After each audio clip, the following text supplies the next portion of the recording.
Ma sœur s'est moquée de ma bague bon marché devant l'hôtel, humiliant la mariée devant des centaines d'invités. Jusqu'à ce qu'un bijoutier se lève et révèle sa vraie valeur, laissant toute l'église dans un silence stupéfait. Et elle a souhaité ne jamais avoir parlé. Une bague bon marché valant des millions. Ma propre sœur a interrompu mon mariage juste devant l'hôtel, riant dans le microphone en disant que mon fiancé mettait une babiole de prêteur sur gage à mon doigt. Toute l'église a eu un hoquet de surprise. J'ai souhaité que le sol m'engloutisse. Mais alors, un homme âgé au 3e rang s'est levé. Si vous avez un frère ou une sœur qui est l'enfant chéri de la famille, vous connaissez déjà la saveur exacte de la souffrance silencieuse avec laquelle j'ai grandi. Son nom est Jessica. Elle a 3 ans de plus que moi, est infiniment plus bruyante, et a passé toute sa vie à s'assurer que toute pièce où elle entre recentre immédiatement sa force gravitationnelle autour d'elle. Tandis que j'étais la discrète, satisfaite d'un bon livre, d'un jean usé et d'un petit cercle d'amis, Jessica était un panneau publicitaire ambulant pour l'ambition et le statut. Elle ne voulait pas seulement de belles choses. Elle voulait des choses plus belles que les vôtres. Et elle voulait que vous sachiez exactement combien elle coûtait. Nos parents, Brenda et Richard, l'ont toujours encouragée. Ils la qualifiaient de déterminée et de pleine d'entrain. Chaque fois qu'elle écrasait l'un de mes accomplissements, il me tapotait l'épaule et chuchotait « Tu sais comment est ta sœur, Nathalie. Laisse-la simplement avoir ça. C'est plus facile. » C'était plus facile jusqu'à ce que je rencontre Ryan. Ryan était un architecte historique indépendant et un restaurateur d'antiquités. Il ne conduisait pas de voiture de sport. Il conduisait un break Volvo déglingué qui sentait constamment la sueur et le vieux papier. Il ne portait pas de costume de créateur. Il portait des chemises à carreaux et possédait des mains toujours légèrement calleuses à force de travailler avec des matériaux bruts. Il était gentil, incroyablement ancré, et la première personne dans ma vie qui m'a regardé et n'a pas vu la petite sœur de Jessica. Il voyait juste moi. Jessica, bien sûr, était déjà mariée à Derek. Derek était un gérant de fonds spéculatifs dont la personnalité pouvait être décrite comme agressivement riche. La bague de fiançailles de Jessica était un diamant aveuglant et sans défaut de 3 carats qu'elle insistait pour montrer aux serveurs, aux caissiers et aux inconnus dans la rue. Son mariage fut un spectacle à $50,000 qui a endetté nos parents, bien qu'ils ne l'admettraient jamais. Quand Ryan m'a demandé en mariage après 3 ans de relation, c'était au milieu d'une tempête de pluie battante sur le porche de notre minuscule duplex de location. C'était imparfait, chaotique, et le moment le plus heureux de ma vie. Puis il a glissé la bague à mon doigt. Je ne vais pas mentir, quand je l'ai regardée pour la première fois, j'ai été surprise. Ce n'était pas un diamant. Elle ne scintillait pas dans la faible lumière du porche. C'était une pierre assez grosse, taillée de manière unique, qui ressemblait presque à un morceau de verre pâle et trouble, serti dans un lourd anneau de métal gris mat. Elle avait l'air ancienne. Elle ressemblait à quelque chose que l'on pourrait trouver enfoui au fond de la boîte à bijoux d'une friperie. C'est une pièce de famille, avait dit Ryan, la voix inhabituellement nerveuse, en se frottant la nuque. Je l'ai fait remonter par un spécialiste. Je sais que ce n'est pas conventionnel, Nat. Si tu la détestes, nous pouvons aller chez un bijoutier de centre commercial demain et prendre un diamant. Je voulais juste que tu aies quelque chose d'irremplaçable. Je l'adore, lui ai-je dit. Et je le pensais. Je me fichais de la pierre. Je me souciais de l'homme qui la mettait à ma main. J'aimais son caractère étrange et discret, mais je redoutais de la montrer à Jessica. Ma crainte était entièrement justifiée. 2 nuits plus tard, mes parents ont insisté pour organiser un dîner de fiançailles dans un restaurant français haut de gamme du centre-ville. Jessica et Derek sont arrivés avec 20 minutes de retard, faisant toute une scène en remettant leur manteau à l'hôtesse. Dès que Jessica s'est assise, ses yeux se sont fixés sur ma main gauche. « Eh bien » a-t-elle exigé en claquant des doigts. « Voyons le caillou, petite sœur. Allez, ne sois pas timide. » J'ai tendu ma main à contre-cœur sur la nappe blanche. Jessica s'est penchée. Derek s'est penché. Mes parents se sont penchés. Le silence qui a suivi était si épais qu'on aurait pu le couper au couteau. Jessica a même légèrement reculé, ses sourcils parfaitement manucurés se fronçant. Elle a laissé échapper un son qui était à mi-chemin entre un hoquet de surprise et un rire. Oh, waouh! C'est certainement unique. C'est une antiquité, a dit Ryan calmement, en prenant une gorgée de son eau. Ça se voit, a ricané Jessica, tendant la main pour taper son long ongle en acrylique contre la pierre terne. Elle est sortie d'une boîte de céréales, Ryan? Où tu l'as trouvée dans un marché aux puces? Honnêtement, Nat, est-ce que c'est du verre? On dirait un morceau de quartz trouble. Et l'anneau, c'est de l'étain? Il n'est même pas poli. Jessica, s'il te plaît, a murmuré ma mère, bien qu'elle louchât sur ma main avec une pitié mal dissimulée. Quoi? Je veille juste sur elle, a dit Jessica sur la défensive, en levant les mains. Le lustre au-dessus de nous a attrapé son énorme diamant de 3 carats, projetant un prisme de lumière sur la table. Je veux dire, le mariage est une grande affaire. La bague est un symbole de la valeur qu'un homme vous accorde. Derek a fait des heures supplémentaires pendant 1 an pour pouvoir s'offrir la mienne. Je dis juste, Nathalie, que tu n'as pas à te contenter d'une babiole. C'est embarrassant. J'aime ma bague, ai-je dit, la voix légèrement tremblante. J'ai retiré ma main sur mes genoux, la cachant sous ma serviette. Et j'aime Ryan. C'est tout ce qui compte. Comme tu voudras, a soupiré Jessica, en prenant une gorgée théâtrale de son vin. Mais ne t'attends pas à ce que je mente quand mes amis demanderont à voir des photos. Le reste du dîner fut une agonie. Chaque fois que je prenais mon verre, je sentais leurs yeux juger le métal gris mat et la pierre trouble. Quand nous sommes arrivés à la voiture cette nuit-là, j'ai éclaté en sanglots. Ryan m'a tenu dans ses bras, doucement, en m'embrassant le sommet de la tête. Nous pouvons la changer, a-t-il murmuré. Je ne veux pas que tu sois humilié. Non, lui ai-je dit avec ferveur, en regardant l'étrange et discrète bague à mon doigt. Elle est à nous. Je la porte. Les 9 mois de préparation du mariage ont été une masterclass en guerre psychologique, gracieuseté de ma sœur.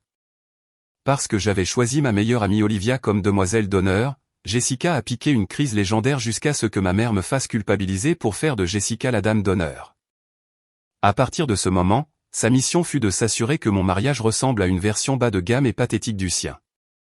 Quand j'ai choisi d'élégantes et simples robes de demoiselle d'honneur vert sauge, Jessica s'est plainte qu'elle ternissait son teint et a secrètement fait retoucher sa robe pour avoir un décolleté plongeant et une fente jusqu'en haut de la cuisse.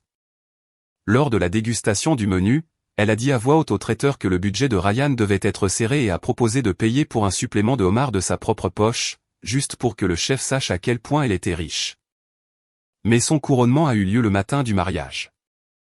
Nous étions dans la suite nuptiale de la cathédrale Saint-Jude. Olivia ajustait mon voile, et ma mère s'éponguait les yeux avec un mouchoir, me disant à quel point j'étais belle. La porte s'est ouverte en grand, et Jessica est entrée d'un pas arrogant.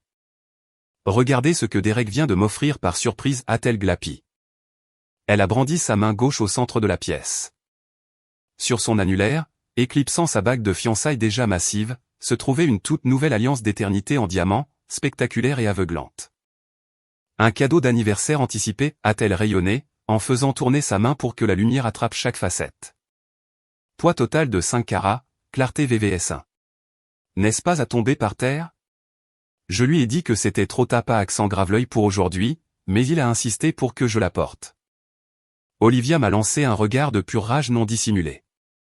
Ma mère a juste haleté d'admiration. Oh, Jessica, c'est magnifique. J'ai baissé les yeux sur mes propres mains, posées sur mes genoux blancs. Ma bague de fiançailles semblait plus terne que jamais contre la soie blanche immaculée de ma robe. J'ai avalé la boule dans ma gorge, forçant un sourire. C'est magnifique, Jess. Maintenant, pouvons-nous nous concentrer, s'il te plaît? La cérémonie commence dans 20 minutes. Jessica a levé les yeux au ciel. Ne sois pas jalouse, Nat. Ce n'est pas un bon look pour une mariée. La cérémonie fut un tourbillon de nerfs et d'adrénaline. Les lourdes portes en bois de la cathédrale se sont ouvertes. Les orgues ont résonné et mon père m'a conduite jusqu'à l'autel. À l'autel, Ryan attendait. Il était incroyablement beau dans un costume bleu marine sur mesure. Quand il a pris mes mains, ses paumes étaient chaudes et fermes. Tout le bruit, tout le dédain de Jessica, s'est estompé. Le prêtre a parlé magnifiquement de l'amour, de la patience et du partenariat. Puis nous sommes arrivés à l'échange des alliances. Pouvons-nous avoir les alliances, a demandé le prêtre. Travis, le témoin, s'est avancé et a remis mon alliance, l'anneau d'or simple que j'avais acheté pour Ryan, au prêtre qui l'a béni et me l'a tendu. Je l'ai glissé au doigt de Ryan avec un sourire heureux et tremblant. Puis ce fut au tour de Jessica. En tant que dame d'honneur, elle avait insisté pour tenir mon alliance. Le plan était que la bague de fiançailles de Ryan vienne se superposer à une nouvelle alliance assortie. Jessica s'est avancée. Elle tenait la petite boîte en velours, mais au lieu de simplement la remettre au prêtre ou à Ryan, elle a fait une pause. Elle a ouvert la boîte, a sorti l'alliance en métal gris mat qui correspondait à ma bague de fiançailles et l'a tenue du bout des doigts comme si c'était un insecte mort. Elle s'est approchée du microphone positionné près de la chaire pour les lectures. Sommes-nous vraiment en train de faire ça? La voix de Jessica a résonné à travers les immenses plafonds voûtés de la cathédrale. Le silence qui s'est abattu sur les 400 invités était absolu. C'était le genre de silence qui résonne dans vos oreilles. Jessica a sifflé mon père depuis le premier rang. Elle l'a ignoré. Elle s'est tournée vers Ryan, son visage tordu dans un masque de fausse pitié. Ryan, je suis désolé. Vraiment.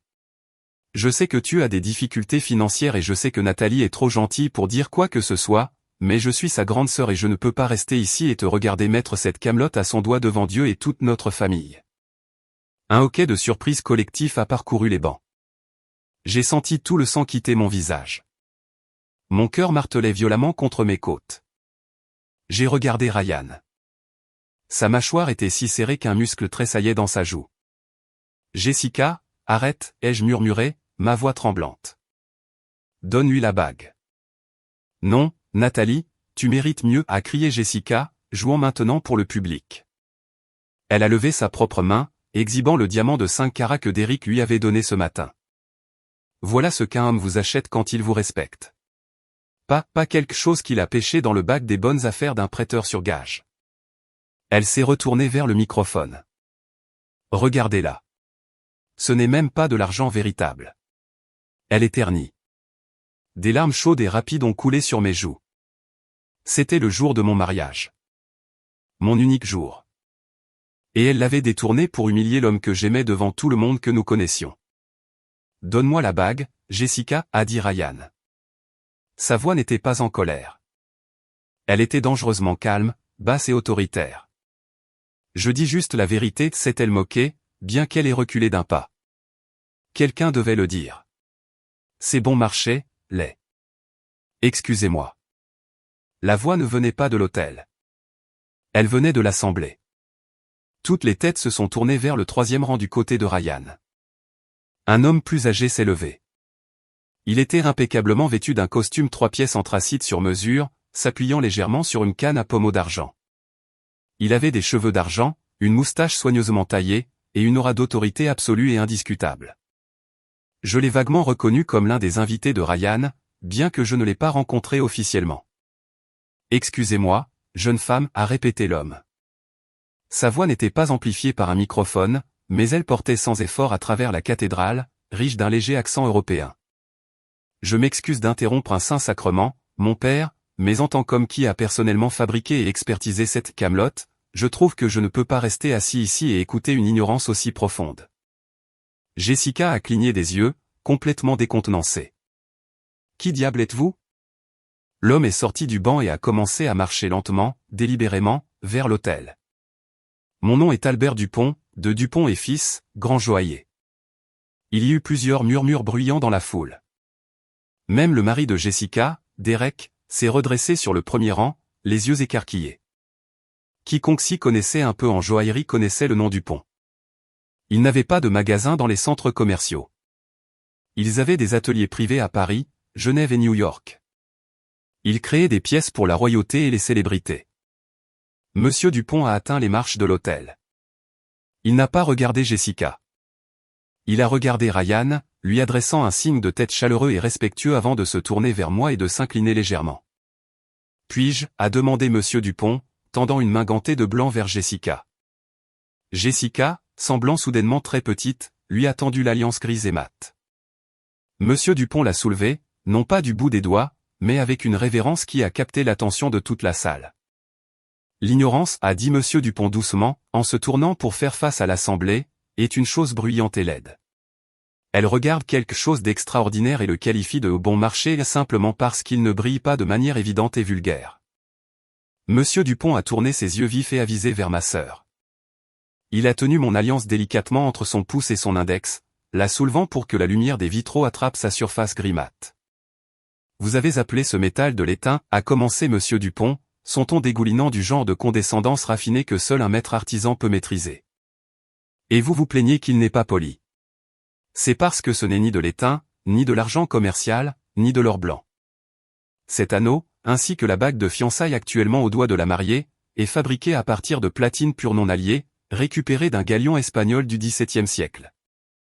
Un faible murmure a parcouru l'église. La bouche de Jessica s'est ouverte, mais aucun son n'en est sorti.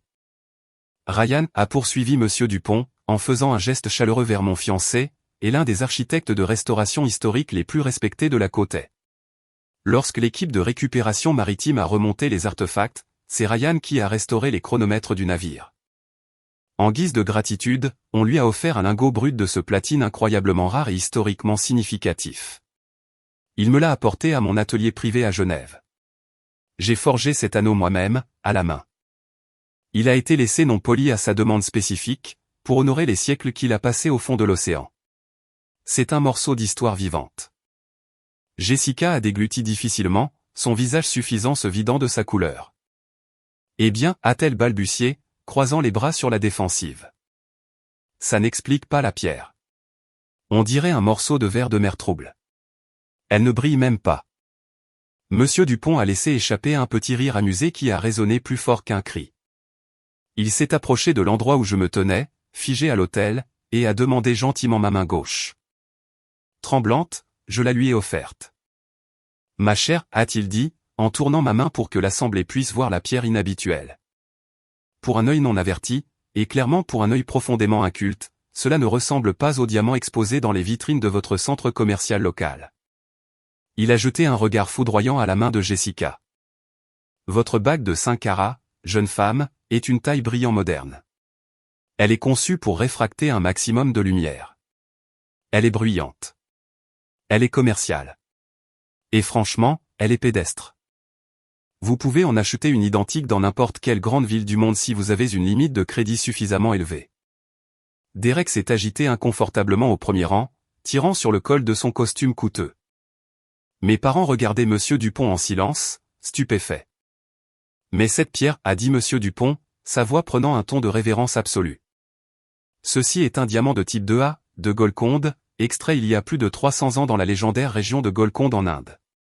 Les mêmes mines qui ont produit le diamant au Koh-i-Noor. Les diamants de type 2A ne contiennent absolument aucun azote. Ce sont les diamants les plus chimiquement purs et transparents sur Terre. Ils vous semblent troubles ou vitreux parce qu'ils possèdent une taille rose ancienne, clivée à la main. Il n'a pas été conçu pour flasher comme une boule à facettes sous les dures lumières fluorescentes d'un bureau moderne. Il a été taillé il y a des siècles par des maîtres artisans pour briller d'un feu interne tranquille sous la douce lumière d'un lustre de salle de bal ou d'une bougie lors d'un dîner. Toute l'église était silencieuse. J'ai regardé Ryan, mes yeux s'emplissant de nouvelles larmes. Il m'a juste offert un sourire doux, légèrement désolé, en serrant ma main droite. La grand-mère de Ryan était une comtesse française, a révélé Monsieur Dupont, lâchant nonchalamment une bombe qui a fait halter ma mère à voix haute. Cette pierre est dans sa famille depuis 4 générations. Ryan me l'a apportée pour s'assurer que la monture sécuriserait la pierre sans altérer son charme antique. Donc, pour répondre à votre question de savoir s'il a pêché ceci dans le bac des bonnes affaires d'un prêteur sur gage. Monsieur Dupont s'est approché de l'espace personnel de Jessica, elle a même reculé. Si l'on tentait d'assurer cet ensemble, a dit le bijoutier doucement, en supposant que vous puissiez même trouver un diamant de Golconde de cette taille et de cette provenance historique sur le marché aujourd'hui. La police d'assurance devrait être établie pour un montant dépassant confortablement les $2,05 millions. Je devrais le savoir. J'ai signé moi-même les documents d'expertise. Le silence s'est brisé. Le hoquet de surprise collective de 400 personnes était assourdissant. Mon père s'est agrippé au dossier du banc devant lui.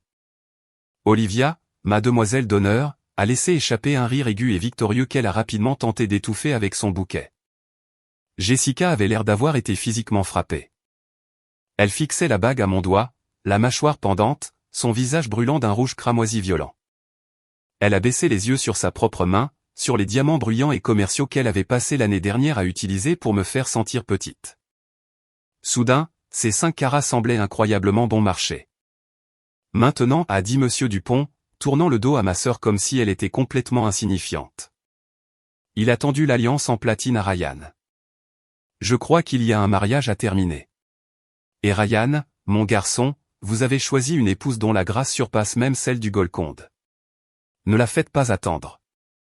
Monsieur Dupont s'est incliné devant le prêtre, m'a souri, et a calmement descendu les marches de l'autel, retournant à sa place au 3e rang comme si de rien n'était. Le prêtre, retrouvant son sang-froid avec un raclement de gorge professionnel, s'est penché vers le microphone. Jessica, vous pouvez vous asseoir. Jessica n'a pas dit un mot. Pour la première fois en 32 ans de vie, l'enfant chéri était complètement et totalement sans voix. Elle a pratiquement regagné sa place en courant dans la ligne du cortège nuptial, fixant un trou dans le sol en marbre. Ryan a pris ma main. Ses yeux brillaient. Avec cet anneau, a-t-il murmuré, la voix chargée d'émotion, en glissant le lourd platine historique à mon doigt. Je te prends pour épouse. Quand il m'a embrassé, la cathédrale a éclaté en applaudissements.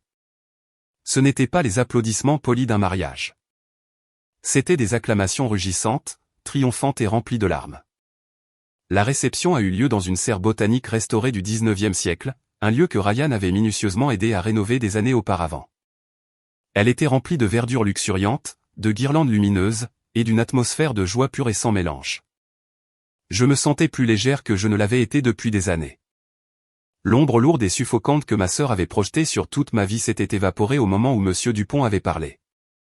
Chaque fois que je baissais les yeux sur ma main gauche, je ne voyais plus seulement une bague. Je voyais l'amour profond de Ryan, sa riche histoire, et la confiance tranquille et inébranlable qu'il avait en nous. Il n'avait pas ressenti le besoin de se vanter de la richesse de sa famille ou de son titre. Il voulait juste construire une vie avec moi. Jessica, comme on pouvait s'y attendre, a passé les 2 premières heures de la réception à se cacher à sa table. Mes parents étaient complètement dépassés. Ma mère n'arrêtait pas de rôder près de ma table, fixant ma main avec un mélange bizarre d'admiration et d'embarras, soudain très consciente de la façon dont elle avait encouragé la cruauté de Jessica au cours de la dernière année. Mais le vrai rebondissement de la soirée n'est pas venu de ma sœur. Il est venu de son mari. Vers 22 heures, la danse battait son plein. Je m'étais éclipsé dans la suite nuptiale pour retoucher mon maquillage et avoir un moment de calme. Alors que je marchais dans le couloir faiblement éclairé menant à la serre, j'ai entendu des voix basses et paniquées venant d'une alcôve près du vestiaire. C'était Jessica et Derek. « Comment ça, tu ne peux pas obtenir un prêt ?» sifflait Jessica, sa voix stridente et frénétique. « Derek, tu es gérant de fonds spéculatifs. Tu gagnes des millions. Tu m'as dit que le bateau était juste retardé par la douane. » Baisse la voix, Jess, a répliqué Derek. Il avait l'air épuisé. Son arrogance habituelle était complètement dégonflée. Je ne gagne pas des millions. J'ai pris de mauvaises décisions. Beaucoup. Le fonds se dissout. Je suis lourdement endetté depuis 2 ans juste pour maintenir le style de vie que tu exiges. Je me suis figé derrière une grande fougère en peau, retenant mon souffle. De quoi tu parles, a exigé Jessica, sa respiration devenant superficielle. La maison, les voitures. En location, lourdement hypothéqué, a marmonné Derek. Je t'avais dit que nous devions réduire notre train de vie. Je t'avais dit que nous ne pouvions pas nous permettre cette ridicule bague d'anniversaire. Mais tu n'as pas voulu écouter. Tu as piqué une crise parce que tu ne supportais pas l'idée que ta sœur reçoive de l'attention aujourd'hui. Mais la bague, a balbutié Jessica, en regardant l'énorme alliance d'éternité de 5 carats qu'elle m'avait mise sous le nez ce matin. Nous pouvons la vendre. Nous pouvons vendre la bague de fiançailles. Derek a laissé échapper un rire amer et creux. Jess, tu ne peux pas la vendre pour quoi que ce soit de substantiel. La bague de fiançailles est vraie, mais elle est lourdement financée. L'alliance d'anniversaire que tu portes en ce moment? Je l'ai achetée à un distributeur en gros de diamants de synthèse. C'est de la moissanite et de l'oxyde de zirconium cubique. Elle m'a coûté $1,2 cents.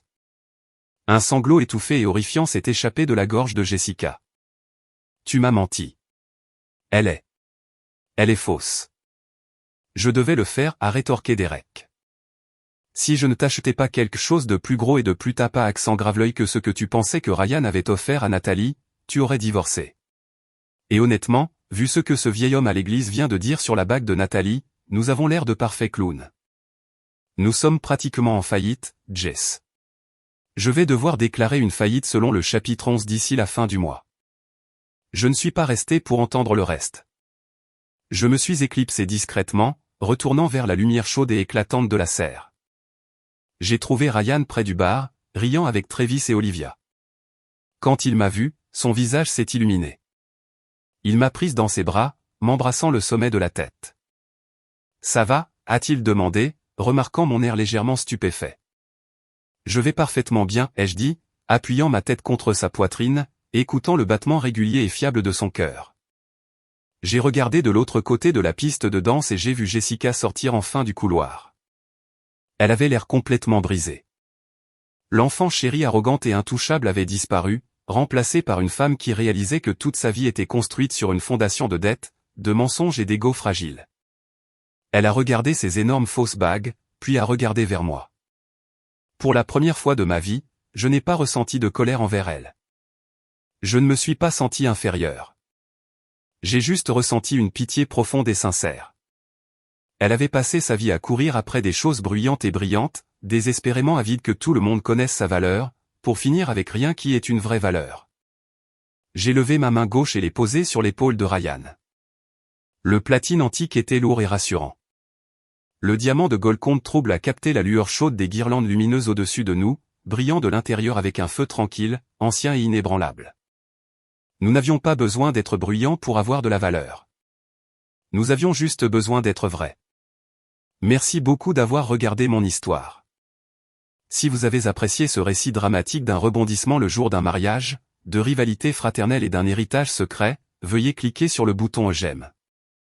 N'oubliez pas de partager cette vidéo avec vos amis et de vous abonner à la chaîne pour plus d'histoires de vie réelles incroyables. Qu'auriez-vous fait si vous aviez été à ma place? Faites-le moi savoir dans les commentaires ci-dessous. À la prochaine fois.